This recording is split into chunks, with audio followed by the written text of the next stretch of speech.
Awesome. Hey guys, welcome to Talkin' Star Wars here. We're back for another week here. It's Talkin' Star Wars episode 4 here on YouTube Live, and you guys are also listening over on iTunes, so thank you for tuning in. Sitting across from me is Mr. Scott Inch over in the UK. Scott, how's everything going? Not bad, not bad. On a nice damp Sunday. That's right. It seems I always seem like I spent a little bit of time over in London a couple of years ago, and at least 3 of the days I was over there, it rained. So it seems like there's a So trend over on that side. yeah, if you come over between September and May, it's just raining all the time. We barely see the sun. Oh, Yeah, I forgot what the jeez. sun looks like. So Mustafar over there a little bit. yeah, I mean, right now it's all cloudy. I don't think there's no sun out there, so it's all cloudy. Right. No, that's true. So one of the things I think we have to talk about this week, Scott, we really didn't get much in terms of Star Wars news itself. We had such a big release a couple of weeks ago, or actually a week ago, when we got that episode 8, the whole, I mean, just everything, just the color of the text. We got the name of the film. We were discussing on our last episode that possibly maybe we'll see a teaser. It's Super Bowl Sunday. It doesn't look like that's coming our No. way. However, we got some awesome Star Wars content this past week in the form of comic books. And if you guys have noticed, one of the themes for this week's episode, if you looked at one of our cover pictures that we used, is this little comic right here. And it's the first issue of Marvel's Star Wars Darth Maul, issue 1. And Scott, I'm going to have you lead us off. What did you really enjoy about this comic? And are Rathtar's relevant now in the Star Wars universe after they were kind of skewered in Force Awakens? The bear is comic. Like when you look at Watch Force Awakens, it's very they were very CGI. You can tell that way they were very CGI, even though there had to be CGI.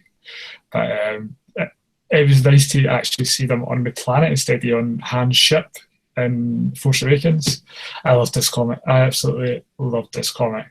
It was nice to. It was nice for another story to take place before Episode 1 that we know about. I just love the fact that Maul's so desperate. He's desperate, but he's on the leash of Palpatine or Sidious.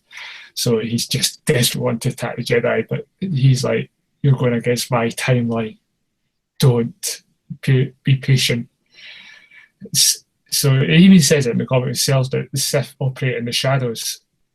So I loved it, loved it. Yeah, there was a lot of great stuff in this comic book. There were a lot of things that I also did not expect at the same time. I think coming off of a Rebels break right now and seeing how Maul has progressed over time here, um, this is the Maul that we've been waiting for.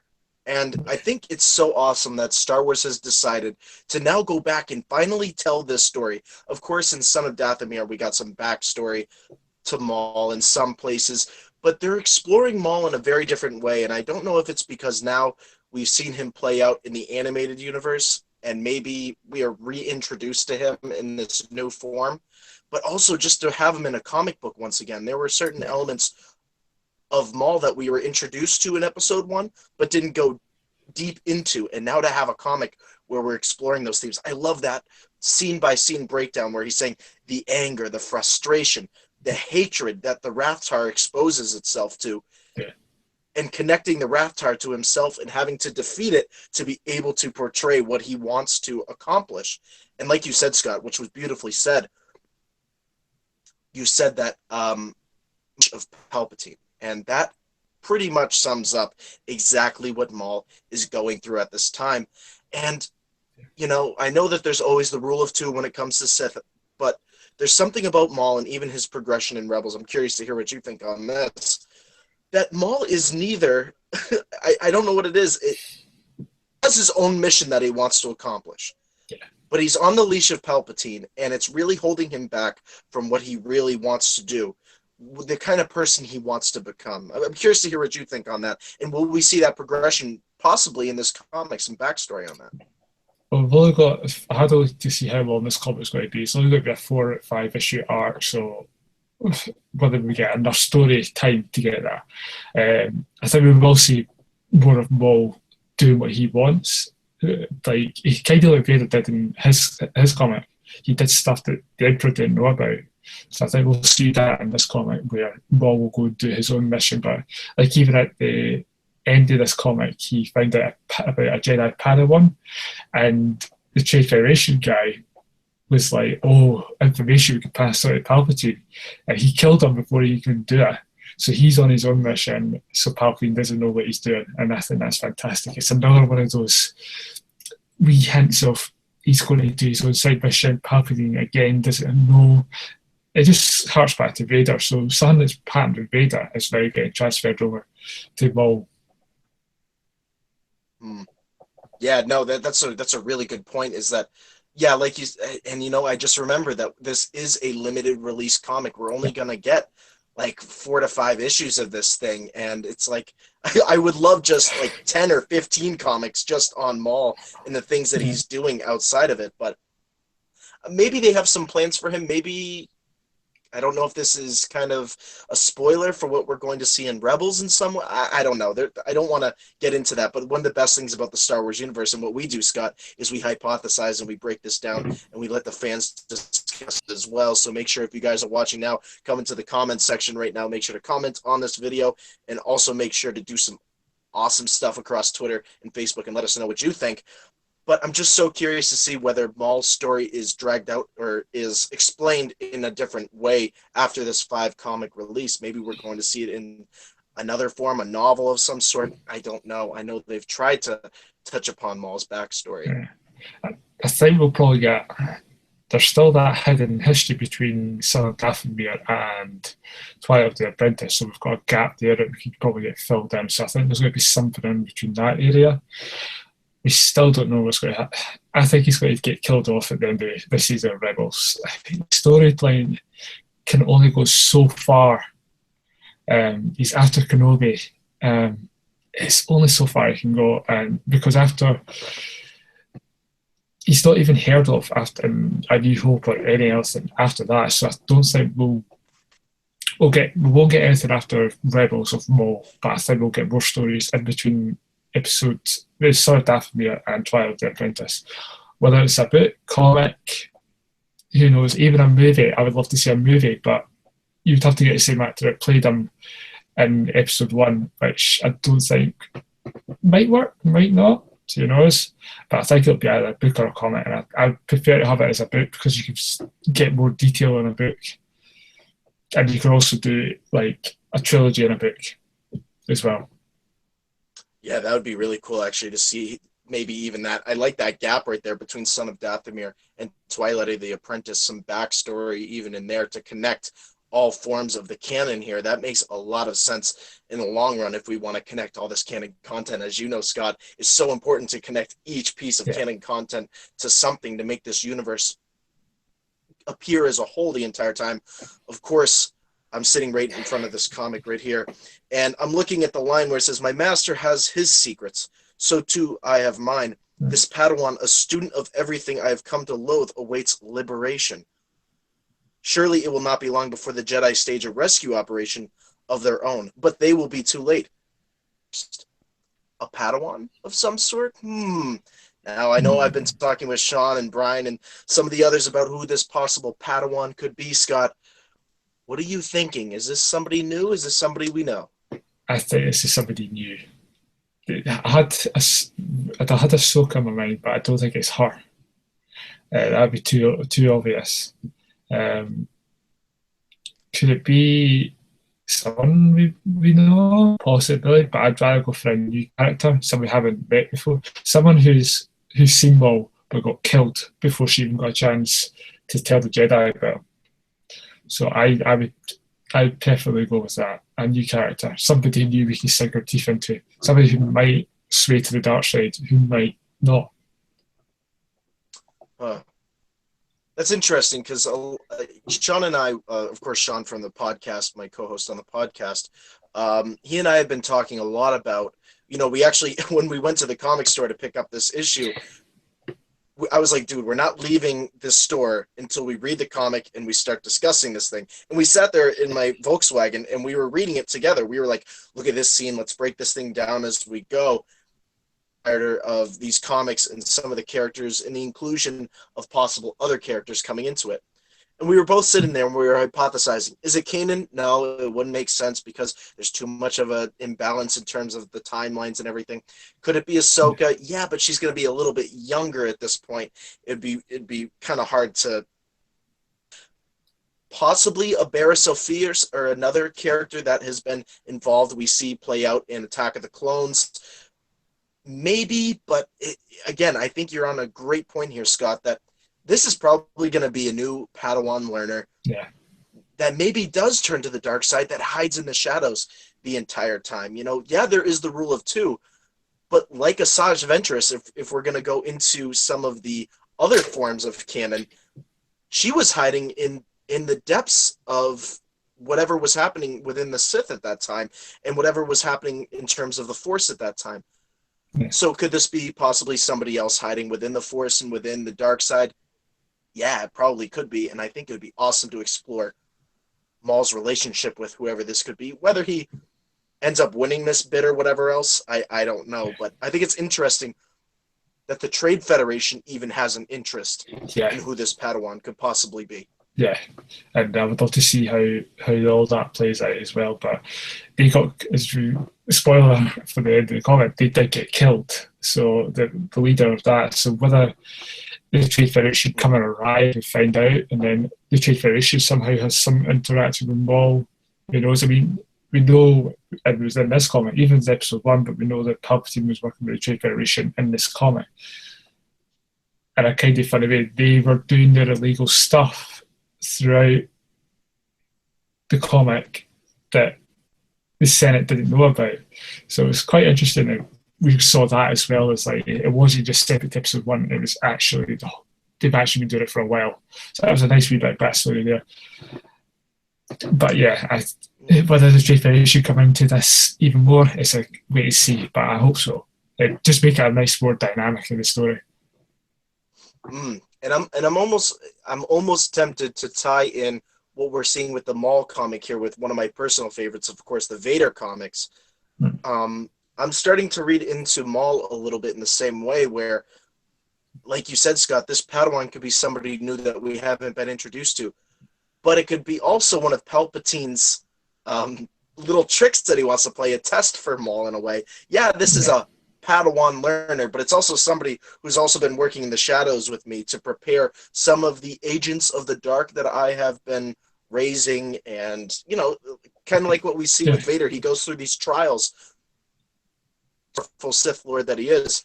Now, whether this is one of Palpatine's little schemes, of course, I don't know, but I think there could be some truth in that somewhere.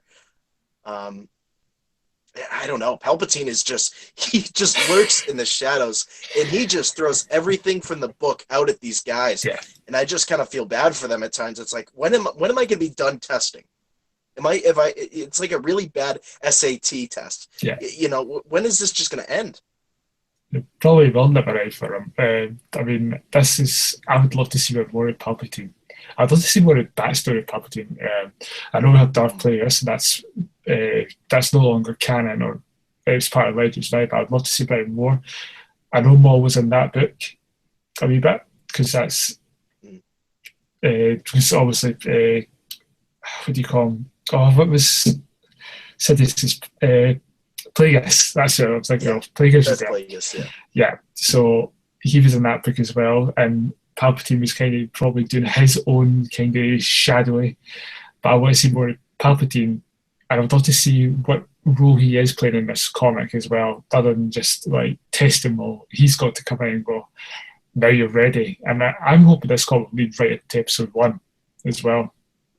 Yeah, that'd be a really cool sequencing in terms of connecting the canon to the films, is that boom, we're right into that main scene, we're right into possibly, maybe we end with Sidious and Maul on Coruscant when they're saying, we will expose ourselves to the Jedi. Once again, the Sith will be present within the Force. That would be a great ending scene to this comic, just to kind of, like you said, Scott, tie it in and everything.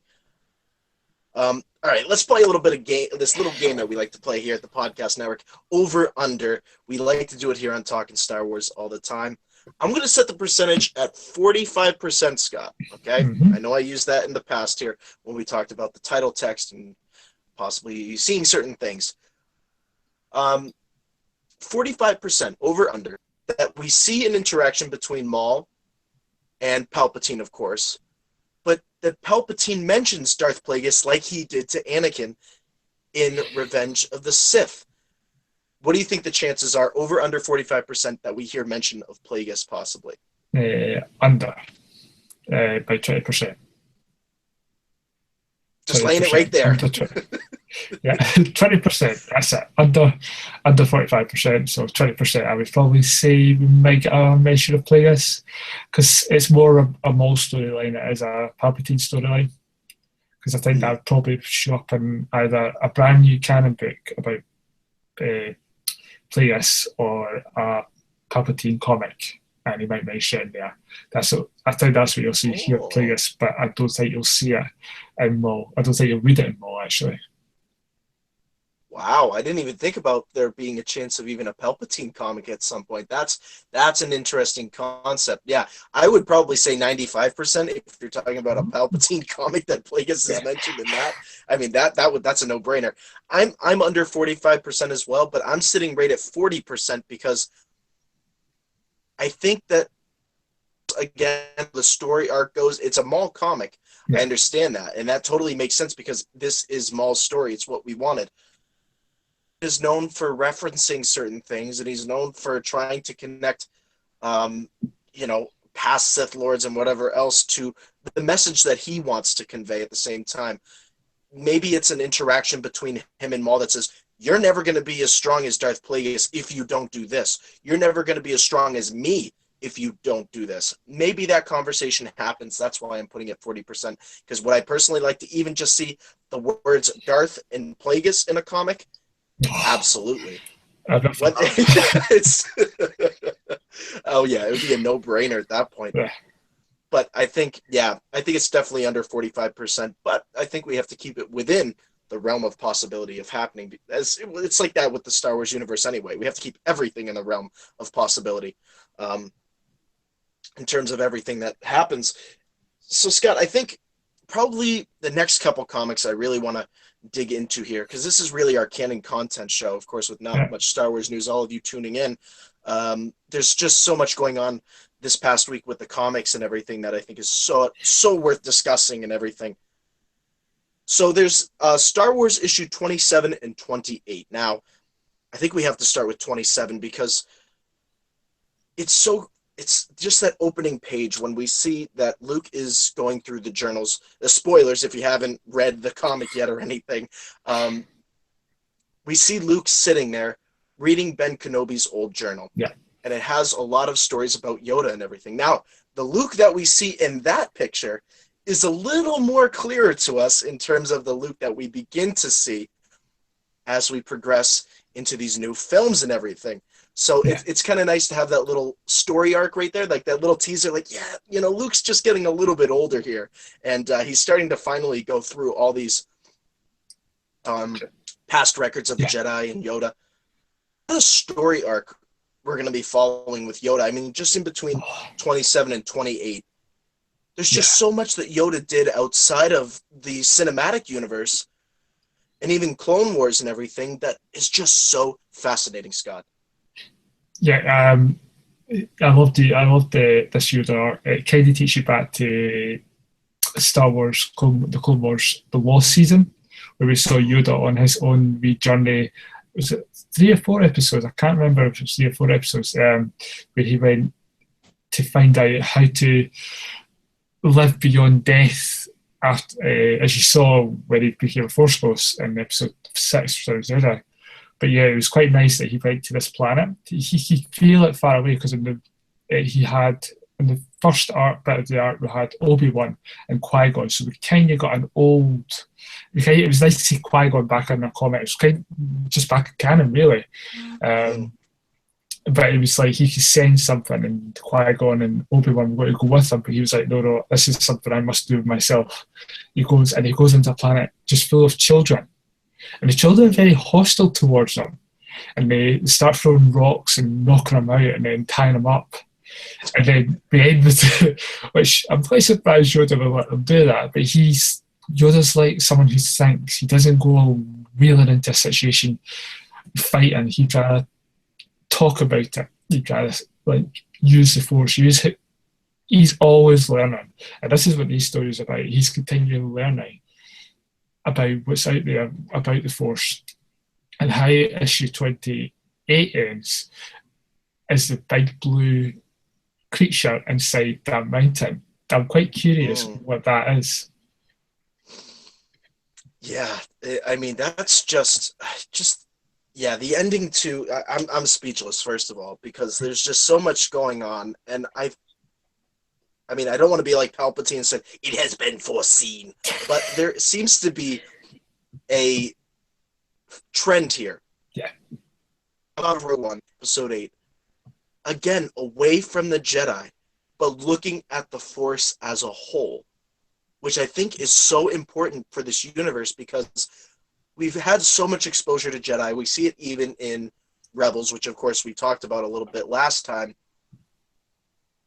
Much going on when it comes to the Force itself, that, you know, there are the Jedi and there are the Sith, but like what the Bandu says in Rebels, I'm the one in the middle. There are others that are in the middle. They don't categorize themselves as Sith or Jedi. They are just Force wielders, or people who maybe don't even know that the Force is that magical power, as Han Solo says, that surrounds and binds them together in some ways. Yeah. So it's really cool to see that being explored now, issue 28.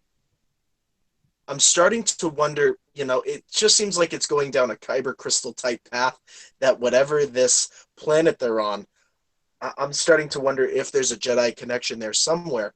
But this creature is just so fascinating, because I'm starting to wonder if it's similar to the Bandu, where it's something that is seen as maybe this evil monster of sorts, but is neither on the light nor the dark. It is purely the Force itself. Yeah. My mind just exploded saying that, because it's just an amazing concept. Definitely. I mean, you just hit it in the head right there. It's just, as you said to yourself, we're so used to Jedi, we're so used to Sith. Even with Kylo Ren and the Knights of Ren, they're something in the middle. They're not full Sith, so they are something else. But this creature is something new, something fresh. I don't think he's like Bendu from Rebels. I think he's something a bit different. I don't know, over or under 45% that this creature is more dark side or light side. Ooh, wow. People live right now are like, is Robin going to be okay? Is he going to have a heart attack at that percentage? Please don't have a heart attack.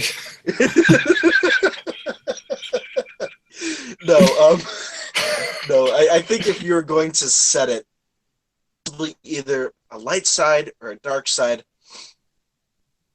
I'm starting to wonder if this creature that we are exposed to in the episode, in issue 28, is so lenient towards however the Force is balanced.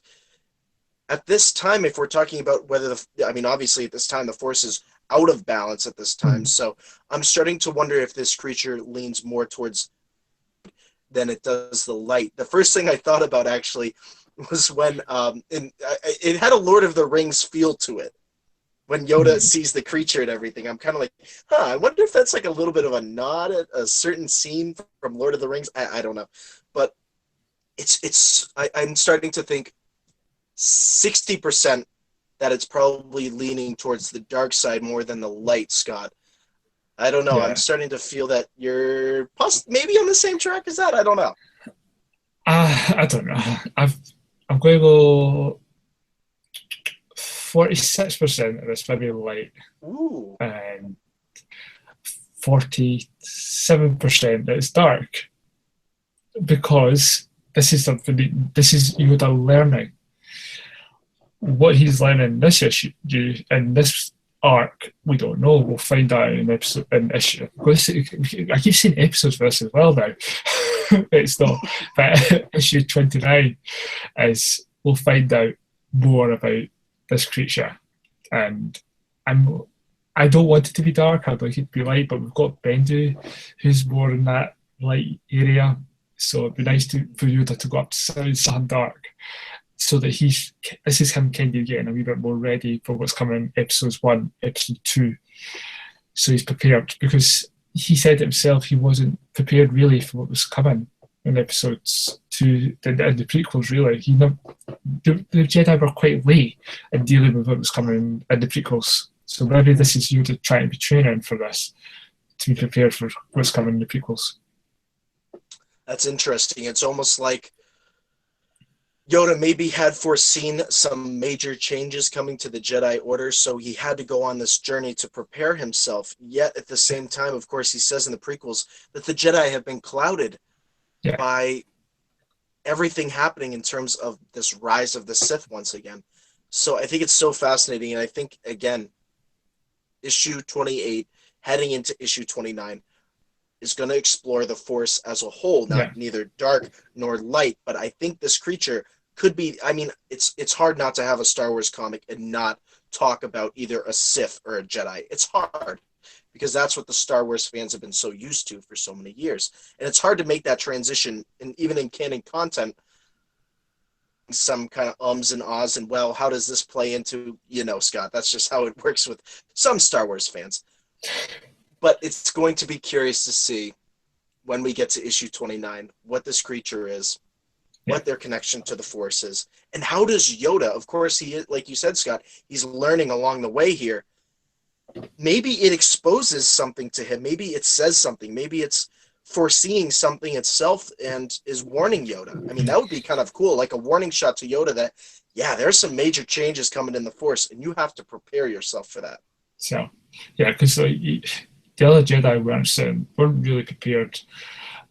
You don't know if maybe Qui-Gon was kind of aware of it as well. You knew that Mace Windu was definitely not prepared for it at all. I mean, even when they found out about the Sith return in episode 1, they didn't really bother about it. Whereas Yoda, I think Yoda at the back of his mind was saying, something's not right, where did this Sith come from? So I think this is where it's going to head. The other thing about issue 28 is we got more of Obi-Wan as well. And Obi-Wan got contacted by one of the guys. I'm just got it on my iPad right now, and they know about Obi-Wan. They know he's a Jedi, but who's the guy that he knew about him? That's my question. I want to know more about this as well, and I wonder if the Yoda arc will tie in with the Obi-Wan arc of these certain pages. Yeah, that's and it's kind of funny. We're both sitting here and we're probably looking at the same comic at the same time here. That scene on what looks like to be Mos Eisley Spaceport. Yeah. Through there, and I mean, the man with the symbol on his face, and he's able to recognize that and everything. It's going to be curious to see where that ties back into, and maybe Obi-Wan. I know it's kind of. I'm just really curious into the journal that Obi-Wan wrote. I didn't really know that existed. I mean, I'm sure it makes sense that he had a journal, because he'd want to document everything he has done in terms of training young Anakin and some of the journeys that he went on by himself. I just didn't expect that there would be all these other backstories, and I want to know more about what else is in that journal. Obviously, there's this some kind of connection to this symbol on this man's head that makes another connection to the Force in some way, or else Obi-Wan wouldn't have any interest in that at that point. No, I mean, at the end of the issue, Luke is also heading off after reading it, because the symbol is in Obi-Wan's journal, but now Luke's going to head off to try and become the Jedi he's trying to be. So I have a funny feeling that all three of these stories will be into one story, and that creature will be the main focus of Luke actually finding him. Huh. Scott, you cracked the code. You cracked the code. Now they're all going to merge onto each other. Yeah, just like the Star Wars universe does. It all merges into each other, which is beautiful. It's how the universe should be when it comes to canon content. Everything, like we said before, yeah. like you said, everything has to come together and create that one binding canon force itself. So yeah, I think it's definitely going to be well tied together. It ties the universe together.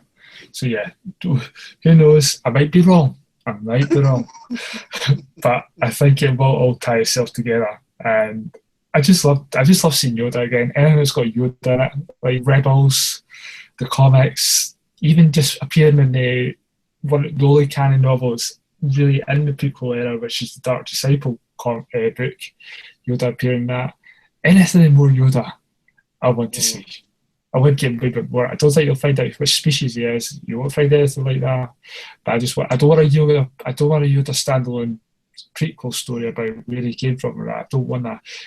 Yoda's about mystery, and I just want more and more. Yeah, and that you bring up a great point there, Scott, is that I know there's been a lot of speculation when it comes to the cinematic universe about a standalone film and possibly seeing something about Yoda's high school years before the events of the Phantom Menace and everything, him getting in trouble, getting detentions, hitting on some girls in high school. I know that was kind of a trend that some Star Wars fans were curious about, but I think this comic kind of answered that question for us. Yeah. I think they're just going to keep it to these comics and, again, have that story intertwined with whatever else we're reading and watching. Now, I'm curious. I'm going to throw this out to you, Scott. Since Yoda is being talked about in these comics here, and maybe this story arc is going to come together, I know Sean and I talked about it on the last episode of the podcast. I know we're probably going to talk about it at our live event this coming, obviously not last Saturday, but this coming Saturday, up north in New Hampshire with Brian and Chris. The chances that Yoda in episode 8, now that they're giving us some background in terms of a force ghost or whatever else, I'm thinking they're trying to push that a little bit. And maybe this is just a little bit of a teaser into something that we might see. I know that's going out on a limb, and I know I'm hypothesizing out loud here, but I'm just curious because, again, that Obi-Wan Yoda connection as a whole, which seems to be a trend that these Star Wars films are trying to jump on. Well, you did hear Yoda in episode 7, just briefly. It was just his voice. Whether he appears in episode 8, 30% at the moment, because there's a lot of sparse information. We're getting rumours that Anakin's going to be in episode 8. We're getting rumours that Obi-Wan's in episode 8. Mm-hmm. We're getting rumours. You're saying it yourself, Yoda, but I don't think Yoda would be in it.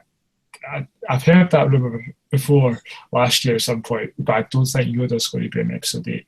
30%, he might show up, but I'd rather see either Anakin or Obi-Wan before Yoda in episode 8. Because I think we got Yoda training Luke in Empire Strikes Back and Return of the Jedi, but I want to see Luke deal with Anakin. Like, whether it's Hayden Christian, you can't get Sebastian Shaw, they're all passed away now. But I think it's more likely going to be Anakin than it is Yoda. Just with the rumours out there.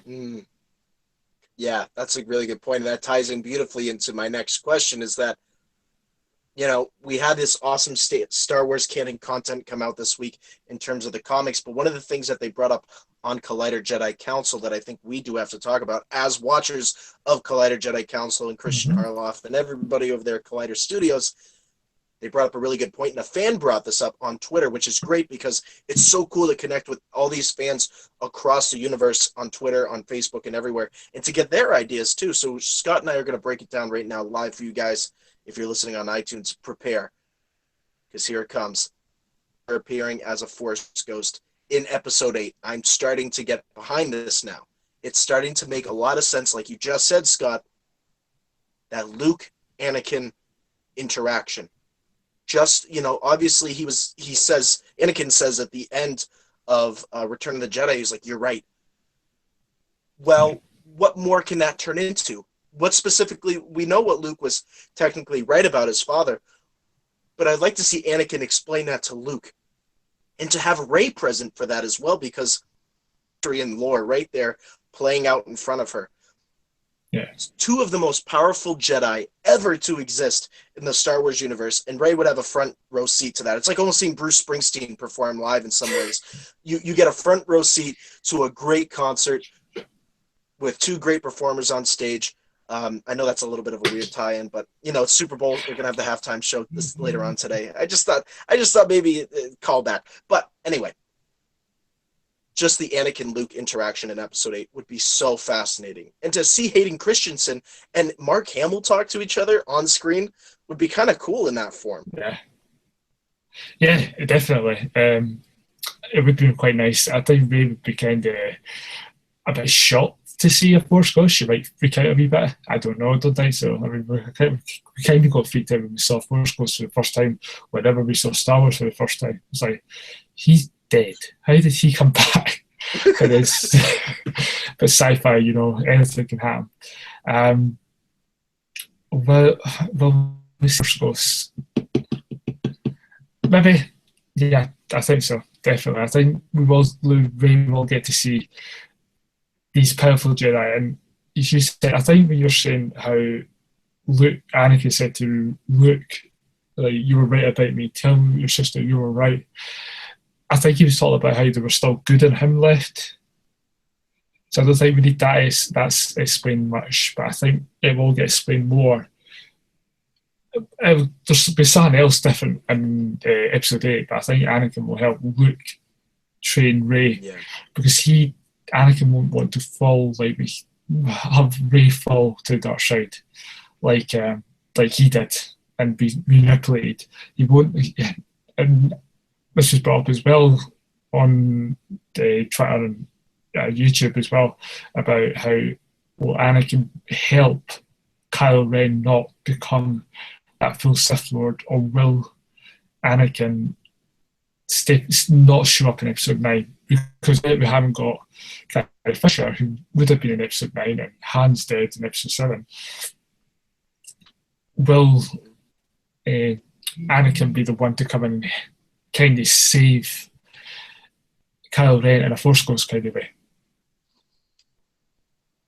I wonder now if we got the raw deal of Force Ghosts in Episode 7. I mean, it wouldn't surprise me. It's J.J. Abrams. He knows how to fool us in some ways, and he knows how to play some things into his movies that kind of are just more fan service more than anything.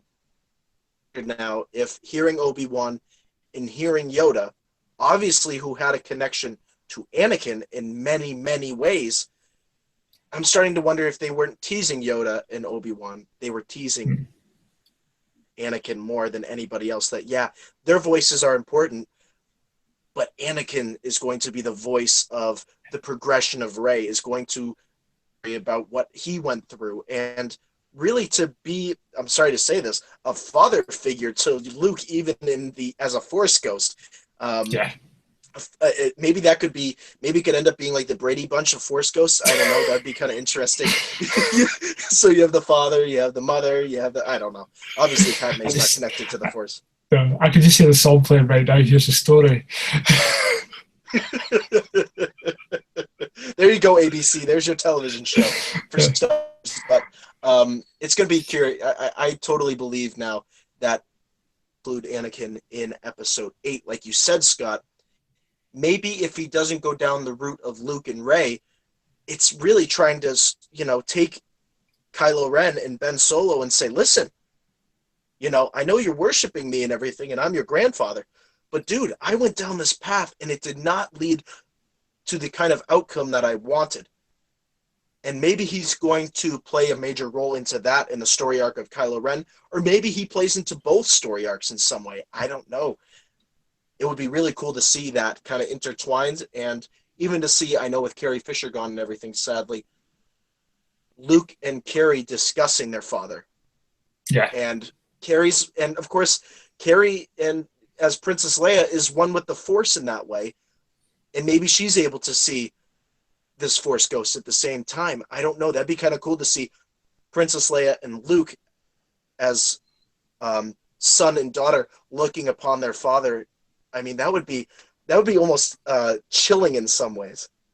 it would be amazing to see that, and it would give her interaction with her father instead of it being Darth Vader, and in the episodes 4 and 5, it'd be nice to see, like, it'd just be nice to see that, like, that whole family interaction.